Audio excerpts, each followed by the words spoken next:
Hi everyone, welcome to another Disney Infinity tutorial. This is stage 8 of my Evacuate Echo Base toy box, and in this clip we're going to concentrate on how to deal with the spawning of Imperial forces throughout it. Now, just to give you a heads up, this is obviously should have been completed last week and obviously took too longer to complete. And it's now coming out at the same time as the Star Wars Battlefront beta version is. So I don't expect anyone to watch this until the following weekend because you need to be playing that beta just to test it out. I've had a quick sample. Those who pre-ordered it get to play it first, and I have to say it is worth the wait. They've really upped the well, they've done what they should have done the first time, basically. So very impressed with it, liking the class system. So get that loaded, play it the weekend, and then once you're finished with that, because it only lasts for the weekend, you can get back to finishing off this clip. Now for the last clip I picked Han Solo, and you'll see that I've got quite cool with the trick play now. I like this move here. That's quite cool. Right, but like I mentioned, what we're looking at is the final touches. There is one more clip to follow and then we're done. The whole toy box has been created. But what I'm concentrating in this one is how we get the enemies to appear. Now what you'll see here is when we came through that door, all the Imperials appeared on the screen. Okay, and now as you walk around, they doesn't appear, they just triggered once. So I've got trigger areas which we've probably all used before, and you're probably thinking this is not something new. But what I want to do is I want the trigger area to be instantly disabled once I've used it. Okay, I don't want to be able to walk in the air and just have it keep appearing again and again. I want them to be used once and then done. And then in my final clip I'm going to show you how then we reactivate them at a certain crucial point in the game. Now another important factor is that when we choose the enemies, you want to try and make it as many as possible so we can have this big battle. But what we do find is that depending on your console and depending on what big your toy box is, too many characters in can slow the system down, make them crash, or make the Imperials impossible to kill. So you want no more than around about 10 to 15 on the screen at one time. You can have them constantly coming, but you really want to have about 10 enemies moving at one time, or if you're having more than that, strip down as much of your toy box area, because the more enemies you have, it will clog it up. And a good example to do this is you see the probe droid that we have there. Just pick that as in your toy box, open up an empty toy box and just enter as many probe droids as you can. You'll get to about 30 and it will gobble up your memory and says can't do any more. So that just gives you an idea how much it takes up on the space. But like I said, we're using Han Solo, one of my final clips here, and he just walks through. He walks into a trigger area that sets off the troops to appear. Once we kill the troops, that trigger area is deactivated, so it won't work. So that is really all we're doing on this part. So that's the case. Now the final clip that I've got coming as well is to do with the finishing touches, putting all the effects in, the explosion, and also more crucial, there's a little bug that you must apply, and I've got that on the end fix. Now I had managed to get them all onto one within an hour, and I could do it one clip, but the problem with the PS4 Pro is that the resolution is so high that or when I say so high, the resolution is so high on capturing, it makes the video clips that I do over 4 gigs in size, which has caused me a bit of issue transferring a 4 gig file onto a USB stick because I didn't have the right stick formatted on, so I didn't format it in the right case. So I made them shorter clips so it was easier for me to transfer. Now admittedly you're all going to tell me, but you can transfer it straight onto YouTube from your PS4. Yes I can, but the upload speed on my broadband is really slow. Download's fine, but upload speed is pants, so I tend to do it from work, which does it in minutes. You got it, that's quite cool with Han Solo on that one. Right, so that's what we're looking in this clip. So just have just a review of it, just to check see how it works, and we also show you how the game is completed, how we get a finished status. So that's the one part we do in this section. So let's go back to where we last left it with the empty stage.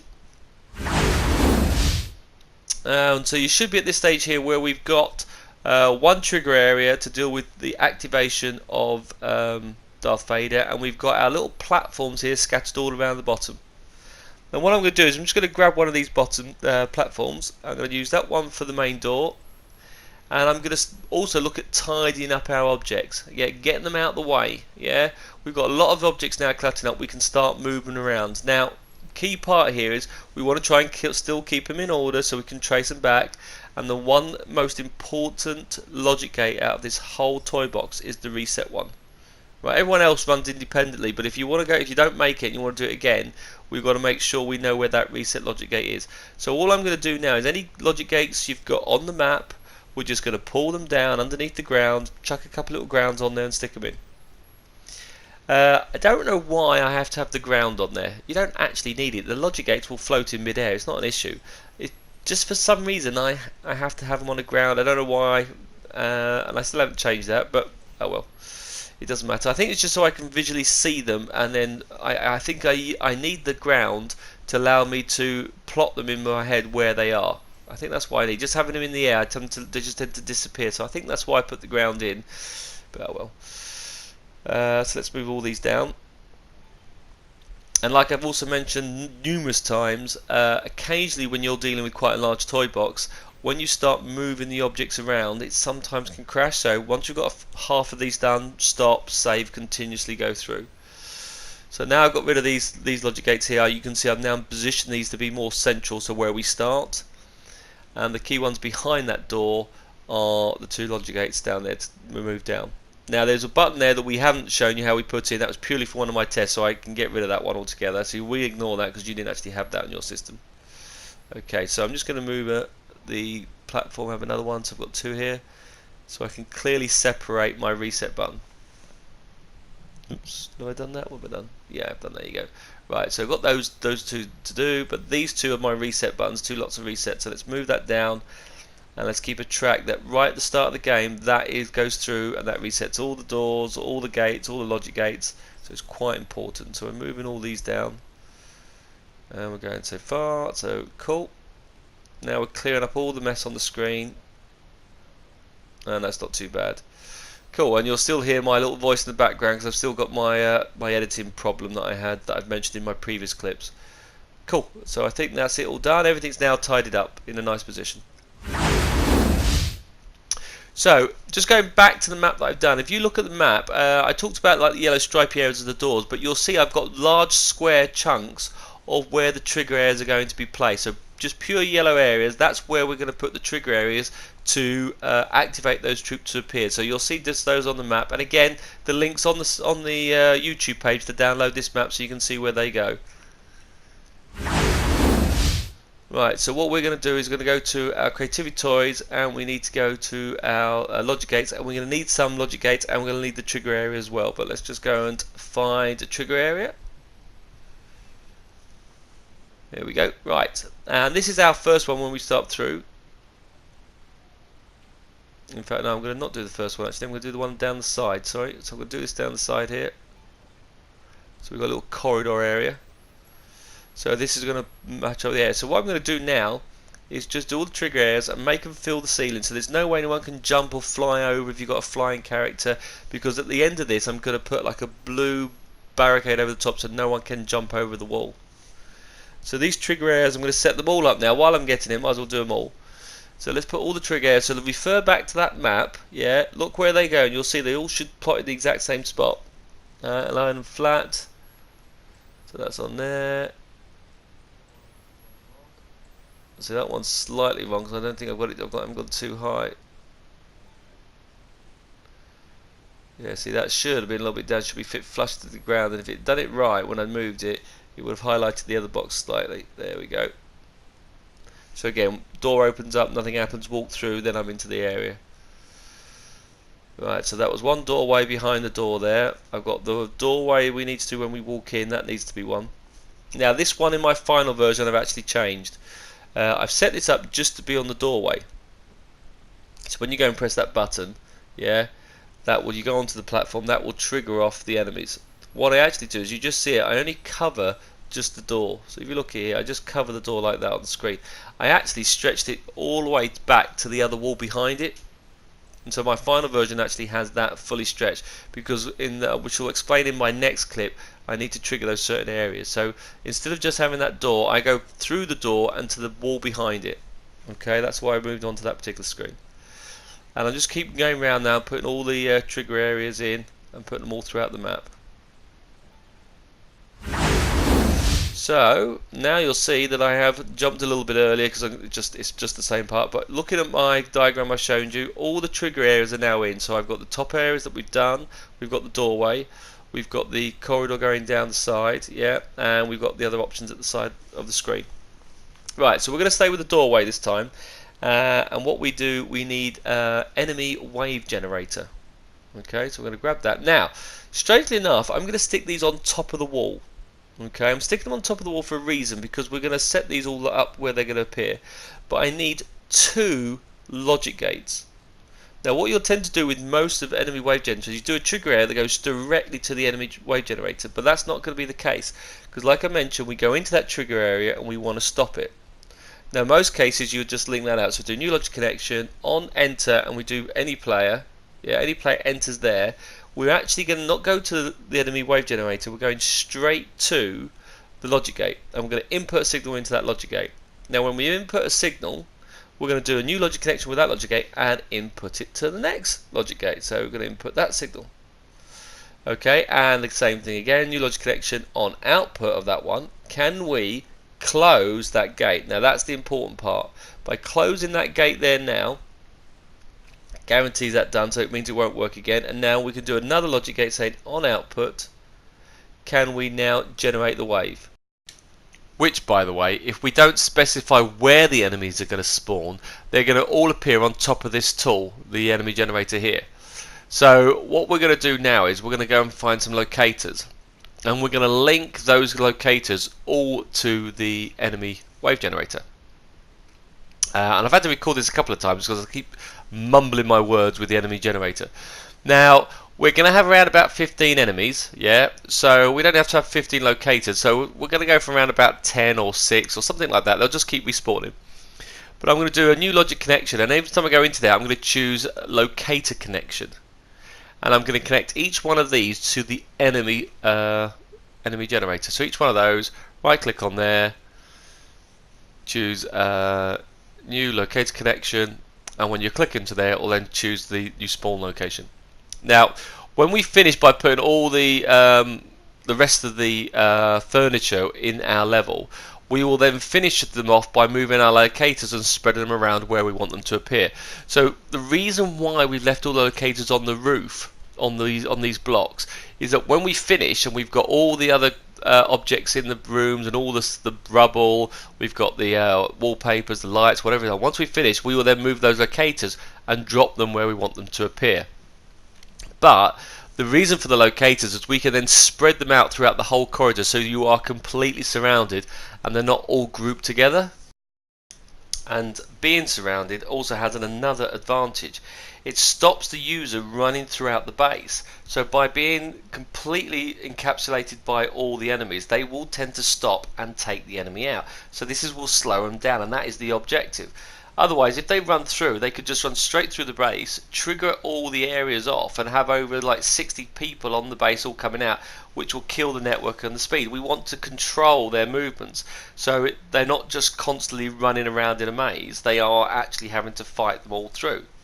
So that's another reason there to have them spread around them, and therefore you're doing it in stages and at the same time getting used to the map that they're in. Now, what I've done now is I've just gone to the enemy wave generator, press the square button and gone down to the property that says configure wave.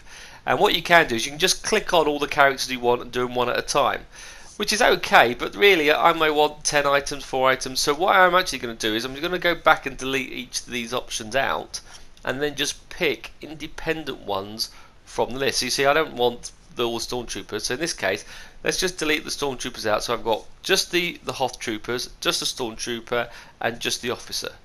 Then if I click onto the trooper, I can use my arrow keys along and increase the number I'm going to get. And like I've already mentioned, aim for around about 15 combined, not 15 in total, round about. You'll see how it goes as it works. But like I said, because they're surrounding you, the user is forced to fight them straight away and therefore not just run off and trigger all the other areas off.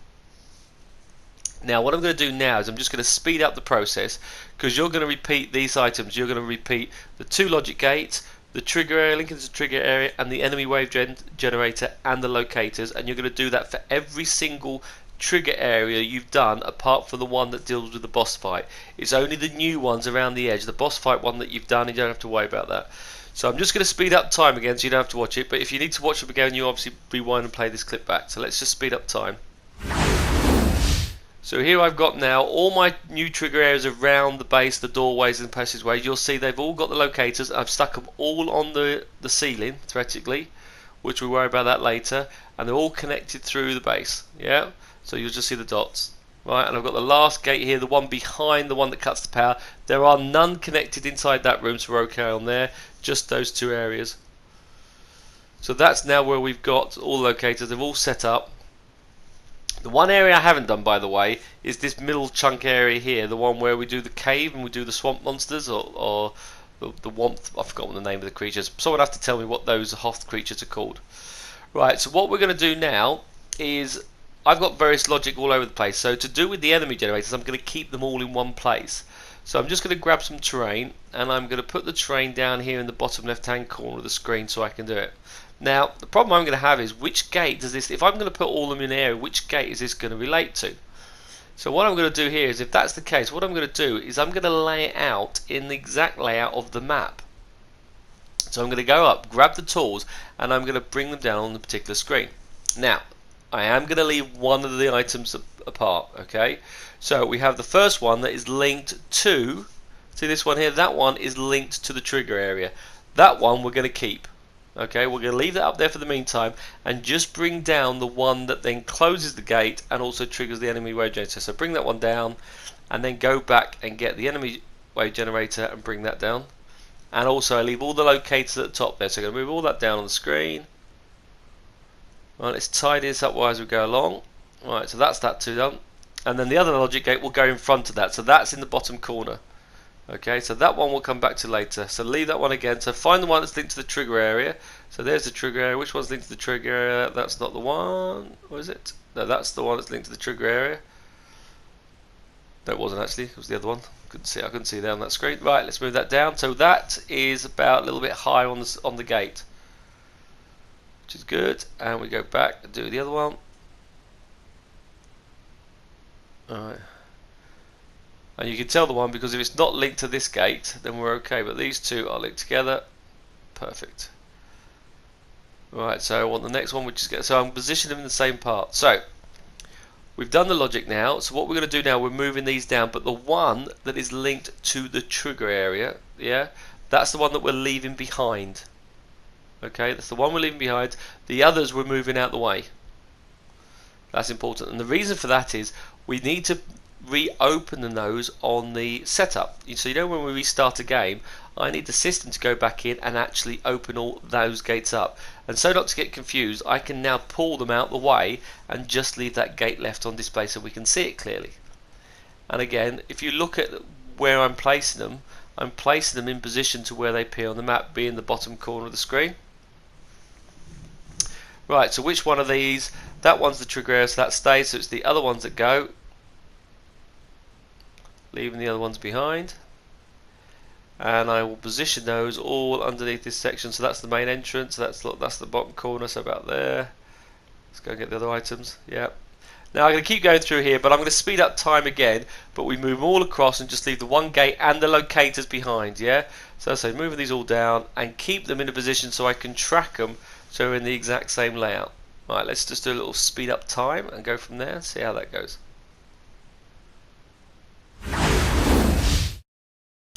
So here we are, we're now left with all the trigger areas linked to the first logic gate, and that is the logic gate that we close to deactivate the trigger area. Yeah, underneath the map I've got all the rest of the logics now stored and they're connected, and when we finish we're going to move those all back down, the other gates, the remaining gates back down here.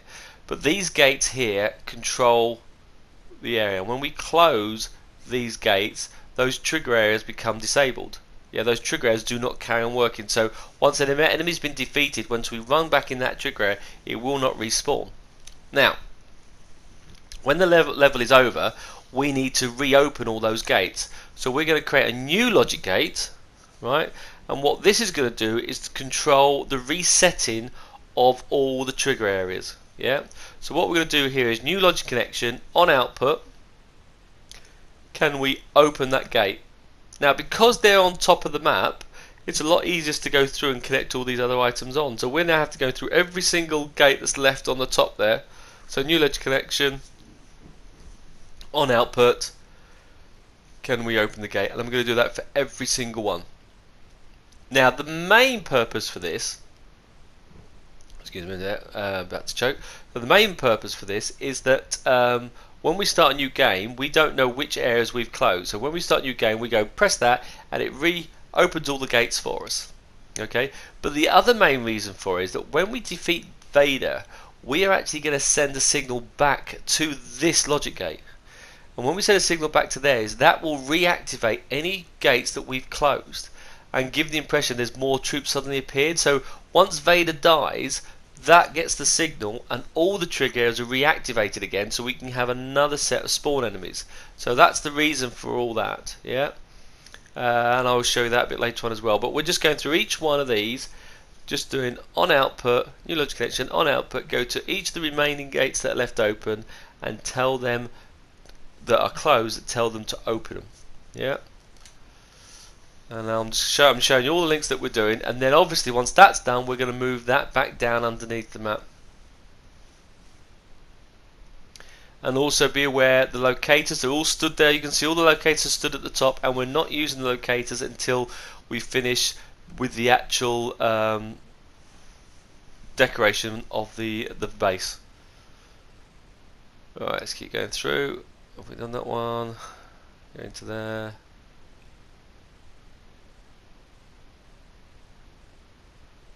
Right, open that one out, and we're just going to go through each single one, just the output from that one. Now, I could have done this all from the one logic gate, but the one reset option, but sometimes it gets too big, too cluttered, so it's sometimes easier to break them into little gates because you can daisy chain them all together. But like I've shown all the other clips, these are all independent little projects. So each one of these trigger areas, and they are linked to their own little gates, their own little world that will spawn enemies. If you don't do this button, all you can do is just reload the level and it resets everything anyway. But what we want to do is, if we fail, that we can go back to the beginning and redo the level without having to load the whole thing up. Right, now I think I've done them all. I think that's all set up now. They're all linked through. Yeah. New logic connection. I think there's one more I've missed, which is this one over here. Yep. Cool. Right. I think that's it now. Right. So now when that's done. Oh, which one have I missed? Have I missed the one right in the corner as well? I think I have. There you go. Right. So now we've done those ones. What we're going to do now is move these objects back down out of the way. So we're happy with that. That's got the logic we've gone. So what I can do now is, we know that in here, in the position there, we've got this logic gate, yeah? This is our reset button, so we stored them in here. We know that's the place because we stored it directly underneath it. So there we can say new logic connection on output. Yeah, go back to there. We go to output, we can say, right, can you input a signal into that gate? Right, that means when we start level, all the gates are open again, which means all the trigger areas are now active. So that's quite handy to do. Now, like I mentioned here, this is Darth Vader's enemy generator, any boss generator. And what we can say here is, we can do a new logic connection when that is defeated. Yeah, can we trigger the area, right? Or we can do the same with the area pad. So we defeat them here. So new logic connection when defeated. Darth Vader, what do you want to do? Actually, while you're doing that, can you insert a signal into there? So as soon as you defeat Vader, if you haven't got enough keys, if you walk back out, you're going to get a whole world of more enemies appearing now. Yeah? So you can go, no. And that then is roughly it. Right, so they're the troops have entered the base. That bit manages all the enemies. So what we can do now is take that logic gate, and now we've got it all set up and linked in the right way. We're going to move this down here so I can keep them together. They're all linked through, and we're now going to move all the logic gates back down. We're happy with that. We've done all the links we've got. So now I'm going to go and join all the rest of the gates back and put them now back with the other gates because they're finished. Still leaving the locators. The locators are the last thing we do, and in the last clip that we show you, I'm just, like I mentioned, we're going to go through and just reposition those locators. So leave all the locators on the top, and now go and remove all the other gates and put them back with their corresponding partner. So I'm now moving them all back and now finishing them all up. And you need to do that for all the others, and then that one's done. So I've just speeded up time here, and I've just finished moving all the logic gates now. So all those ones on the top I've now just moved. So we've just got all the dots. So the last set we've got are these ones now by the hangar doors, these logic gates here, and the one with the falcon. Okay, so we've got everything else done. So these are the last logic gates we need to move. And like I mentioned, once we get through to this section, this last set part, we get these enemies. That gate here, when we walk inside here, this is where the falcon's going to be. And if you get into this room, you've completed the game. The job's done. You've managed to get away. Now you just need to run into the ship. So that button there means it's all done and everything's completed. So I'm just going to move this button and say, right, okay, that button there, right, what we'll do is we'll bring that to the side. And we can say on here, right, let's just move that over to this particular place. So I have to walk right into the hangar. I'm moving it right to the other side. So that's press that button. We've completed the job. The door's opened up. We can now fly. We want to finish it. So theoretically, when you press that button, that is the end of the game. Yeah, everything's done. You've done your objective. It's all finished. Yeah, it's complete. Which is all quite straightforward. You get to this area. So let's look at the logic gates with these ones. With this logic gate here, that's the one that deals with the signal to open and close the door. So what we're going to say here is new logic connection on output. The signal normally opens the hangar door, but what we're going to do is on output we're going to go all the way back, and we're going to go this time straight to the challenge marker. And if we get to press that button, then the game is over. We have completed the mission. Yeah, and that means we have successfully finished the game, and that triggers that the game is over and we've done. Yay! And the drop down list will appear. It's really straightforward. So all I've got to do now is, with the game's done, all the logic that we want, I'm going to move all the other things out of the way. So those other logic gates that control the hangar doors, they just need to be moved out of the way. So I'm going to bring this down. I'll move these back to get just on the place. So there you go. So these are the hangar doors. Let's just put these here. And I'm going to hide all the remaining door sections. So that's that one done. Now all I need to do in that particular hangar is load and install the Falcon. But we've now got the gate that controls how the game finishes. The challenger starts, all the trigger areas are activated, we run through, we open all the various doors, use all the keys, use the keys up, beat fader, get through to the power cut. Once we've got the power cut, we then have to go back, which reactivated all the trigger areas, have all the fights, turn the power back on, come back to the room. Once we're back to the room, open the final door, get to that hangar, press the button on the hangar, and the game is over. Dun, dun, dun. But that really is it. So we've just now got to make the Hoth base look like a Hoth base. So there's one more clip to come, and that clip is, like I say, it's just going to give you tips when using design, because sometimes you just can be lost and add in more stuff that you need to. I'm going to show you some quick tips to help you speed up the final stages. But we've gone through every single stage now of how to build this level. And as you'll notice, for each level I've played this, I've used a different character, and I never found it to be too dull. Right, oh yeah, one thing not to forget. You'll notice here I put the door in the hangar to the furthest point away. You see it was right in the corner. You have to go right into the hangar. So I move these logic gates out of the way, but move the button so they have to come right inside. That way they're going to have to investigate and see what happens, so they get to see the ship. So again, not making it straightforward. So I don't want them to say, okay, they've got to actually travel all the way through, and in that top hangar, we're going to have troops in there anyway. But I'm just positioning all these out of the way. Okay. Now the one thing I've got left to do is the cave, the monsters, and trigger those. And again, we'll cover that in the final stage. Hope you've liked all these. Hope you think these are all quite good. Finishing these all off. But at least here you get to see what the bits I've done. Right, and then the final button, move that to the far end, and away we're done. That is all our troops, all our troop management complete. So one more clip to do, and then this whole toy box level is completely finished. But the trickiest part is done. The best bit now is the fun bit, making it look pretty. Cheers for watching, guys. I'll get the next clip as soon as possible. Okay? Thanks a lot. And by the way, get back playing that Star Wars Battlefront beta. Catch you later. Bye.